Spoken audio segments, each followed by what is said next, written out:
여러분 안녕하십니까? 주의 크신 은혜와 사랑이 여러분 모두에게 임하길 바랍니다. 오늘은 수요일 여호와께서 너희를 위해 싸우시리니 란 주제로 교과 내용을 함께 살펴보겠습니다. 함께 기도하겠습니다.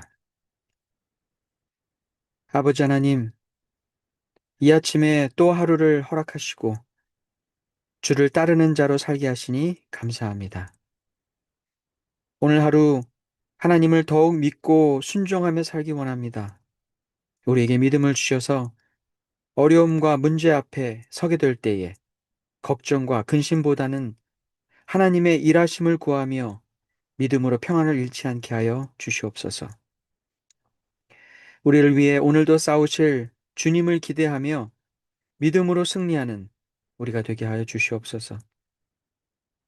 이제 나눌 말씀을 통해 깨달음을 얻게 하시고 그 깨달음을 삶으로 나타내며 살아가도록 도와주시옵소서.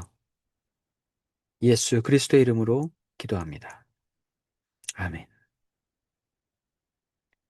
이스라엘 백성이 애굽에서 나와 홍해 앞에 이르렀을 때 애굽의 마병과 병거가 이스라엘 백성을 쫓아왔습니다. 이스라엘 백성들은 애굽 사람들이 그들 가까이에 온 것을 보고 두려워하며 하나님께 울부짖었습니다. 그들은 분명 열재앙의 놀라운 사건을 경험했습니다. 그리고 그들을 구원하시고자 하시는 하나님의 강력한 뜻도 알았습니다. 하지만 그들의 눈앞에 위험이 닥치자 그들은 하나님이 베푸셨던 놀라운 구원을 잊어버린 채 하나님께 울부짖었고 모세에게 불평을 하기 시작했습니다. 자신들을 왜 애굽에서 나오게 해서 이 광야에서 죽게 하냐며 애굽 사람을 섬기는 것이 광야에서 죽는 것보다 낫다고 소리쳤습니다. 그때 성령의 감동을 받은 모세가 백성을 향하여 이스라엘 백성들을 구원할 하나님의 계획을 발표합니다. 출애굽기 14장 13절로 14절입니다. 모세가 백성에게 이르되 너희는 두려워하지 말고 가만히 서서 여호와께서 오늘 너희를 위하여 행하시는 구원을 보라. 너희가 오늘 본 애굽 사람을 영원히 다시 보지 아니하리라. 여호와께서 너희를 위하여 싸우시리니 너희는 가만히 있을지니라. 이스라엘 백성들에게 이 싸움을 위한 어떠한 행동도 요구되지 않았습니다. 그저 하나님이 싸우시는 것을 보고 가만히 있으라는 것이었습니다. 하나님이 전쟁을 지휘하시고 싸울 방법과 전략을 세우실 것입니다. 전쟁의 전적인 주도권이 하나님께 있었습니다. 이스라엘 백성들은 그저 가만히 있어야 했습니다. 이스라엘 백성들로 하여금 하나님이 하시는 구원을 그저 가만히 보게 하는 것이 하나님의 원래 계획이었습니다. 이것은 인간의 생각을 뛰어넘는 참으로 놀라운 하나님의 계획이었습니다. 하나님을 순종하며 하나님을 따르는 사람들에게 요구하시는 하나님의 구원의 방법은 구원받을 자들이 하나님을 믿고 가만히 있는 것입니다. 아무것도 하지 않고 가만히 하나님의 구원을 지켜보는 가운데 놀라운 구원의 역사를 이루시는 하나님의 모습을 애굽 군대도 분명히 보았습니다. 출애굽기 14장 24절로 25절입니다. 새벽에 여호와께서 불과 구름 기둥 가운데서 애굽 군대를 보시고 애굽 군대를 어지럽게 하시며 그들의 병거 바퀴를 벗겨서 달리기가 어렵게 하시니 애굽 사람들이 이르되 이스라엘 앞에서 우리가 도망하자. 여호와가 그들을 위하여 싸워 애굽 사람들을 치는도다. 여호와가 이스라엘 백성들을 위해 싸우시는 모습을 애굽 사람들은 똑똑히 보았습니다.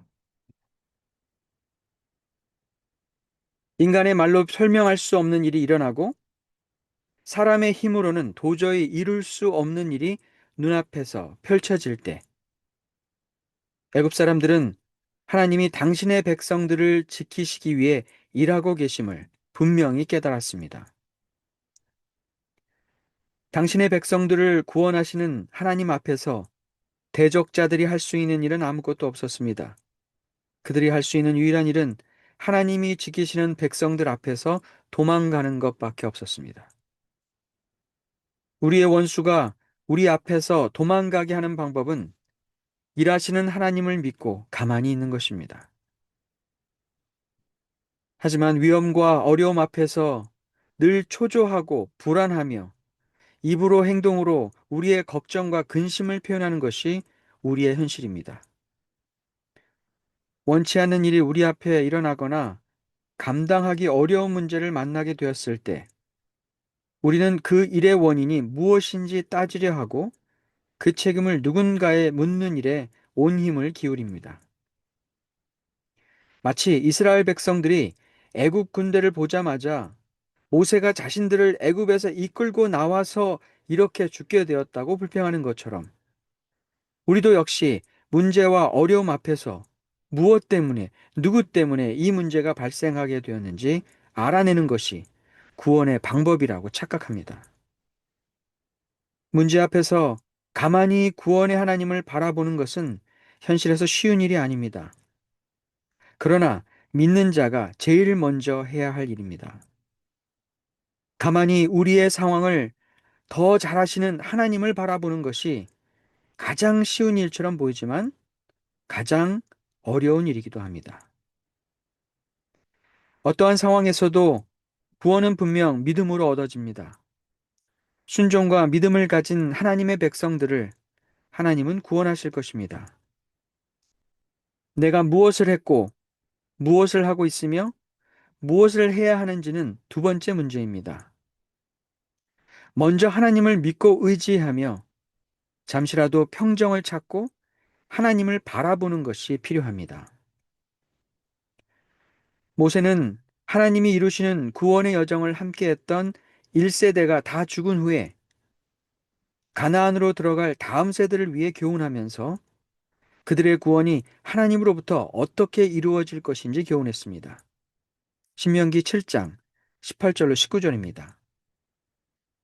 그들을 두려워하지 말고 내 하나님 여호와께서 바로와 온 애굽에 행하신 것을 잘 기억하되 내 하나님 여호와께서 너를 인도하여 내실 때에 내가 본 큰 시험과 이적과 기사와 강한 손과 편팔을 기억하라.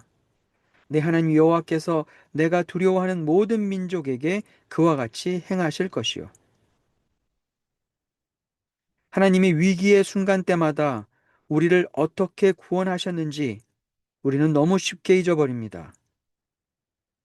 하나님이 당신의 백성을 위해 어떻게 일하시는지를 잊지 않고 기억한다면 우리는 어려움 앞에서 믿음으로 하나님의 일하심을 가만히 바라볼 수 있는 평안을 누릴 수 있을 것입니다.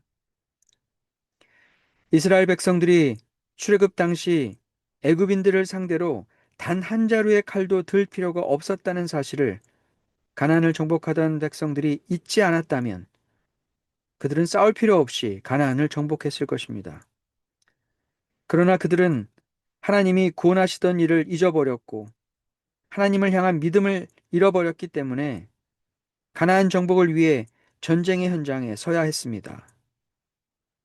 살아남는 이들 134페이지에는 이렇게 기록합니다. 만일 이스라엘 백성들이 여호와를 원망하지 않았더라면 그분께서는 원수들이 이스라엘과 더불어 싸우도록 허락하지 않으셨을 것이다. 하나님을 전적으로 믿으면 싸울 필요가 없습니다. 하나님이 우리를 위해 싸우실 것이며 우리를 위해 싸우시는 하나님을 믿는 것이 우리의 진짜 무기이기 때문입니다. 우리의 삶을 돌아볼 때 우리가 하나님을 향한 믿음을 가졌다면 벌어지지 않았을 일, 혹은 휘말리지 않아도 될 일은 없었습니까? 나의 불안과 걱정이, 나의 불평과 불만이 더 큰 문제로 이어지지는 않았습니까? 우리의 불신이 하나님의 일하심을 바꿀 수도 있습니다.